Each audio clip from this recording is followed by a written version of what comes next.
How to Get Deepseek API 2025. Now, if you're looking for DeepSeek's very own API so you can connect it to any coding platform or maybe to a software, for this, what you're going to be doing is come over to chat.deepseek.com, and over here, you can go over to my profile, you can go over to settings, and right about here, first of all, you should generally find the API key over here.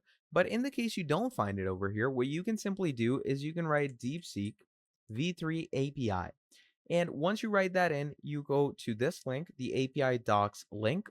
And once you come over here, what you're simply going to want to do is right here, it's going to say API key.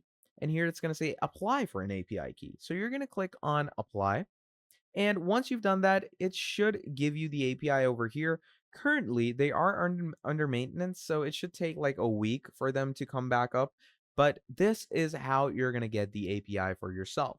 So that is pretty much about it for this video. Thank you for watching till the end, and I'll see all of you next time. Have a great day. Goodbye.